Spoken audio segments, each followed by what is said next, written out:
कोल्हापूर शहरातील महाद्वार रोड आणि ताराबाई रोडवर कोरोना काळानंतर मोठ्या प्रमाणात अतिक्रमण झालं असून या अतिक्रमणामुळे वाहतूक आणि पार्किंगचा गंभीर प्रश्न निर्माण झाला आहे। या पार्श्वभूमीवर भाजपाचे जिल्हा उपाध्यक्ष हेमंत आराध्ये यांच्या नेतृत्वाखालील शिष्टमंडळाने आज कोल्हापूर महापालिकेचे अतिरिक्त आयुक्त रविकांत अडसूळ यांची भेट घेऊन सविस्तर निवेदन सादर केलं। या दोन्ही मार्गांवरील गल्लीबोळांमध्ये पार्किंगची प्रचंड समस्या आहे। नागरिकांना नाहक मनस्ताप सहन करावा लागत असून कपिल तीर्थ सारख्या प्रमुख मंडईच्या परिसरात खुलेआम भाजी विक्री सुरू आहे। अनेक व्यापाऱ्यांनी आपले साहित्य रस्त्यावर पसरवले असून दुकानाबाहेर लोखंडी स्टँड लावले आहेत। त्यामुळे सामान्य नागरिकांना पार्किंग करणे अवघड झाले आहे।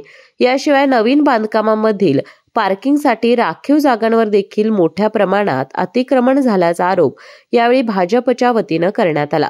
या अतिक्रमणांना महापालिकेचे परवाने आहेत का आणि नसतील तर अधिकाऱ्यांच्या आशीर्वादाने हे अतिक्रमण का वाढते आहे, यावेळी असा प्रश्न उपस्थित करण्यात आला।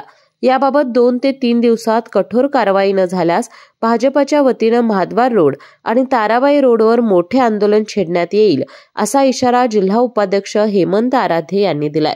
शिष्टमंडळाच्या निवेदनाला प्रतिसाद देताना अतिरिक्त आयुक्त रविकांत अडसूळ तसेच इस्टेट अधिकारी आणि अतिक्रमण विभाग प्रमुख विलास साळोखे यांनी 2 दिवसात ठोस आणि कठोर कारवाई करण्यात येईल असं आश्वासन दिलं। या प्रसंगी जिल्हा सरचिटणीस विराज चिखलीकर, अमर साठे, राजू मोरे, माधुरी नकाते, सुनील पाटील, विजय अगरवाल, विशाल शिराळकर, रविकिरण गवळी, गिरीश साळोखे, अनिल कामत यांच्यासह भाजपचे अनेक पदाधिकारी आणि कार्यकर्ते उपस्थित होते।